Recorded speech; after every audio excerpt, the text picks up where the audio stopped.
నమస్కారం అవ్వా. మీ ఇంట్లో ఉన్న ఓట్లన్నీ మన ప్రభుత్వానికే ఇయ్యాలి. నేను తప్ప మా ఇంట్లో ఎవరూ మిగలలేదయ్యా. ఓన్లే మిగిలిన ఒక్కోటైనా సరే నాకే ఇయ్యాలి నువ్వు.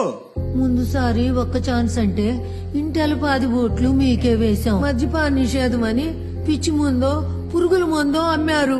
అది దాగిన నా మొగుణ్ణి ఆసుపత్రికి తీసుకెళ్తే ఆరోగ్యశ్రీ పథకం అవ్వదని చెప్పారు. అంతే మంచాన పడిపోయాడు. మా పెద్దోడు తాపీ పని చేసేటోడు. ఈ ప్రభుత్వం ఇసుకను ఆపేస్తే పని లేక పని కోసం పక్క రాష్ట్రానికి వెళ్ళాడు. ఇంతవరకు జాడే లేదు. మా చిన్నోడు వ్యవసాయం చేసేటోడు. ఏ పంట వేయాలో ఈ ప్రభుత్వమే చెప్పి ధర స్థిరీకరణ అని గిట్టుబాటు ధర లేకుండా చేస్తే అప్పులు పాలై ఊరేసుకుని చచ్చిపోయాడు. అయినా కొడుకు పోతే బీమా వస్తుంది అవ్వా. బీమా బీమా అంటే నమ్మకం. నా కుటుంబం పోయిన రోజునే ఆ నమ్మకం పోయిందయ్యా. నాకు తలగొరువు పెట్టవలసిన వారి సాగునే నేను చూడవలసి వచ్చింది. ఇక డబ్బంటావా? ఇదిగో తీసుకొని నా పోయిన కుటుంబాన్ని నాకు ఇవ్వగలవా?